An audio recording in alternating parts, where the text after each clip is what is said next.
parti boo xam ne nee nañ dañ ko tas quoi parti bi di gën a am doole nee nañ daal dañoo jël décret di jaay doole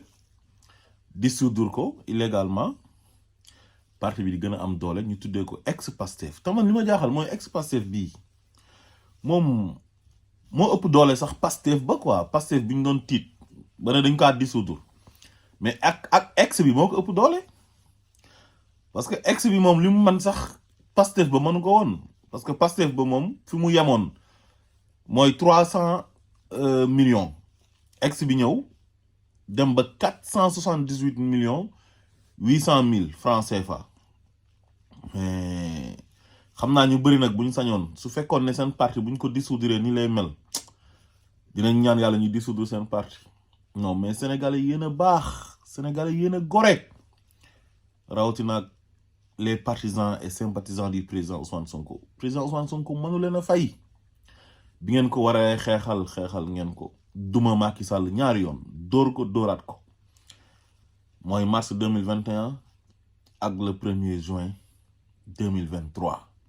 donte gënaluñu mais moom moo ko provoqué parce que jàppoon na ne jënd na ay armes recruter ay nervem jàpp ne mën na dóor sénégalais yi duma leen jàpp ne mën na jàpp les sympathisants et les partisans du président Ousmane Sonko duma leen tëj leen ci kaso yi def na ko de waaye li ko président Ousmane Sonko waxoon rek mooy ne man nga ma jàpp waaye sa ay loxo dina takk deret defe naa ne luy tooy toujours ci moom la jógee nee na tas na parti bi waaye parti bi day da koy tas muy gën a am doole de te li ci gën a neex mooy waa Pastef yi ndeysaan ak sympathisants yi kenn démissionné wul tey lañ gën a engagé wu tey lañ gën a gëm projet bi dégguñ kenn ne bàyyi na dégguñ kenn découragé ñuy continuer def suñu ay levée de fonds di continuer di amal suñu ay manifestation avocats yi continuer di xeex pour candidature bi jàll di continuer di teg ay stratégie di dugal suñu ay candidats masuñoo bàyyi ndiku waa Pastef yéen a baax tur wuy na boromam waa Pastef yéen a am Pastef président Ousmane Sonko yàlla na la yàlla sàmm xam nga li gën a métti ci àdduna mooy yàlla dogal nga ne doon nangu lu yàlla dogal xam nga Olof Njaay dafa wax ne ku nangu lu yàlla dogal doo sonn sa xol du jeex waaye soo bañee lu yàlla dogal di nga sonn di nga jaaxle président Ousmane Sonko c'est le choix du peuple sénégalais bi ñoo bëgg Ousmane Sonko ci seen xol di ko dund quotidiennement di dund Ousmane Sonko dañ koy dund loolu nag jàmmanu ci dara du président du sëriñ du kenn amul kenn ku ci man tus ndax yàlla moo ne zalika fadlullah yuuti man yasha wallahu zul fadlul azim gis nga ngëneel yàlla rek moo ko moom te moo koy joxe ci loxoom la ne te ku ko neex la koy jox moom du xool sant du xool juddu du xool dëkk du xool taar du xool jëmm moo koy jox ku ko neex te yàlla bu tuddee mbir dafay wax kun rek mbir moomu sotti innama amruhu iza arada shay'an an yaqula lahu kun fayakun fa subhana allazi bi yadihi malakutu kulli shay'in wa ilayhi turja'un yàlla bu nammee mbir dafay wax rek na nekkal rek mbir mi nekk amul kenn benn mbindeef bu ci man dara waa ji def na lu ne démb dégg naa bu muy inauguré BRTM ba dañ ko doon sonkoriser mu ngi divertir xale yi di organiser ay concert ay làmb ak lu ne xale yi faale wuñ ko lu mu organiser ñu sonkoriser ko dégg naa sax ci Coupe d'Afrique bi nii nee na ay fan zone du am parce que sonkorisation bi la ñuy bañ maanaam ñoom seen gouvernance yëpp ci deuxième mandat bi lépp ñu ngi ko consacré ci xeex benn jëmm muy Ousmane Sonko te jëmm jooju yàlla moo xar xolu Sénégalais yi dugal ko ci biir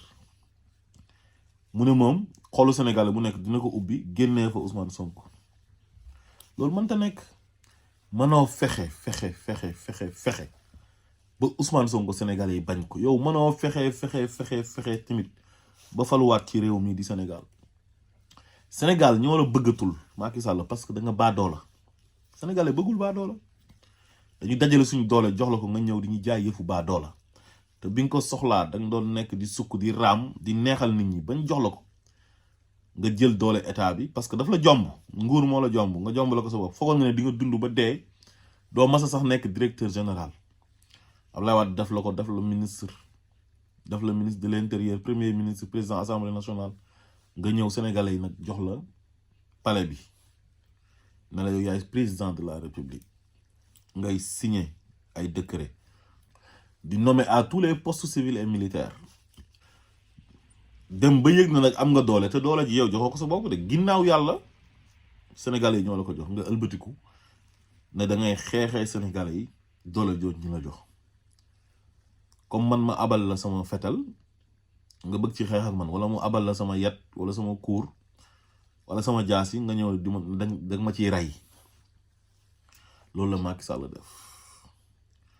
waaye billahi wallahi watallahi di nga xam ne àdduna muy sa kanam man amila salihan fa li nafsihi wa man asafa alayha ku jëf-jëf ju rafet wallahi sa bopp rek nga ko jëfal waaye boo jëfee lu ñaaw sa bopp nga ko jëfal in ahsantum li anfusikum wa in asatum falaha yàlla nee na boo rafetalee rafetal gi nga rafetal sa bopp rek ngay rafetal waaye boo ñaawalee rek sa bopp nga ñaawal te Macky Sall da ngaa ñaawal sa digganteeg Sénégalais yi li nga ñeme ak fi nga àgg ak Sénégalais yi ci jaay doole ak ci baa doola ak ci bon sa prédécesseur yi kenn ñemewu ko woon kenn xalaatu ko woon muy Ablaye Wade muy Abdou Diouf di Senghor kenn xalaatul woon àgg fi nga àgg Macky Sall il a franchi la ligne rouge il est allé trop loin baa doola boo xamante ni kenn mënu la wax ban façon baa doola la c'est du jamais vu maanaam arrogance bi ak xamade gréwande gi nekk ci Macky Sall ak ñu mu àndal loolu si maanaam c'est du jamais vu c'est du n'importe quoi man dama jaaxle damay toog ba mu yàgg damay jaaxle quoi dama naan lii lan moo waral lii quoi mais nag yonent bi sallallahu alayhi wa sallam am na lu mu wax daf ne kama takunu yu wala aleykum ni ngeen mel rek dama leen di nattoo njiit bu mel noonu moo tax fukki at ak ñaaru Macky Sall yi yàlla nattoo nañu ko pour ñu ubbi suñu ay bët xool pour ñu mën a changer suñu ay jikko soppeeku parce que am na jikko yoo xam ne bu ko askan yoree ci surtout naa fekk yàlla da leen di nattoo buur boo xam ne day ñëw di leen toroxal yàq deru Sénégal ci àdduna bi yépp désacraliser les institutions dévaloriser ko justice di àtte mu ne duma ko def di jël ay décret yoo xam ne c'est illégal di tas ay sénat te tegu ko ci yoon di jàpp ay nit di tëj di leen jiñ ay terroristes ay forces spéciales ci ay fen au lieu que mu ut procureur de la république mu ut procureur am ak doyen des juges am boo xam ne moom la ñuy liggéeyal pour ñi nga xam ne ñoom ñoo ko contre mu leen di rëbb di leen tëj ci kaso yi xam nga loolu doy na waar dafa doy waar te dafa ruslu gàcce la ci Sénégal ñi am baat ñépp mu dugal leen ci poosam kenn du wax ñi woowee seen bopp nitu diine yàlla waxoon leen ne leen wala tashtaru bi ayati samanan xalilan yàlla da leen na njëkk a prévenir ne leen bu leen jëndee sama ay njëg bu ndaw mu dem ba ci yàgg nag mu confirmer ko def affirmation ne ishtaraw bi ayatillahi samanan xalilan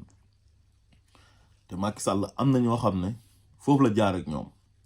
fexe ne bañ jëndee aaya yàlla yi njëg boo xam ne njëg bu ndaw la te njëg boobu kat ñoom seen xaalis a ngi ci ñun suñu xaalis a ngi ci c'est l'argent du contribuable ndax su doon Macky Sall kase issu d'une famille très pauvre defe naa ne 10 000 francs sax du ko mën a jox nit waxuma laal muy tubb ay millions yeeg di jël ay mallette di neexal ay nit pour ñu koy xeexal benn adversaire politique di neexal ay magistrat pour ñu koy xeexal benn adversaire politique ay journaliste pareil loolu mooy nit koo xam ne gëmoo sa bopp mooy nit koo xam ne amoo argument parce que ku am argument da bu ñu la oowee ci terrain politique da ngay xeex ci terrain politique mais doo dem di uti ay borom yu tur yoo xam ne nee nañ ay kilifa diine lañ wala ngay uti ay journaliste borom làmmeñ yu rëy yore ay support médiatique wala nga ne ay communicateur traditionnel di uti ay transhumant ak ay saagakat ñu lay saagaal wala ngay dem uti ay magistrat nga xam ne ñoom ñoo lay éliminer ay adversaire politique jaarale ko ci justice te la justice est rendue au nom du peuple si justice buy àtte ci turu peuple bi lay àtte te li ëpp ci peuple bi dañoo am ku ñu choisir bëgg ko lool te yàlla tax naturellement di dajale seen xaalis di ko jox avec fierté que Macky Sall pour mu dajale ay nit da leen di fay moom pour mën a dajale mobiliser ay nit kii moom nit ñi dañuy dajale seen xaalis sax di ko jox na ko am lii yaa ko moom waaw su ootee ñu ñëw gratuitement xam nga loolu macha allah loolu yàlla rek moo ko mën te mbindeef mënu ci dara tous kon waa Pastef gàcce ngalaama jaa ngeen jëf rawatina ak waa diaspora amuleen morom yàlla na leen yàlla fay réew nii rek la pour mu soppeeku yow yaay taxaw ne réew mii dina soppeeku ci nii wala ci naa comme ni ko yàlla waxee inna allaha la yughayyiru ma bi qawmin hatta yughayyiru ma bi anfusihim waaw réew yi développé yëpp waa réew ma ñooy taxaw ne suñu réew mii il faut ñu soppi suñu jikko soppi suñu ay doxalin pour mu mën a jëm kanam te Sénégal nag il est temps ñu soppeeku soppi suñu jikko nekk ay patriote ngir réew mi mën a jëm kanam salaamaaleykum wa rahmatullah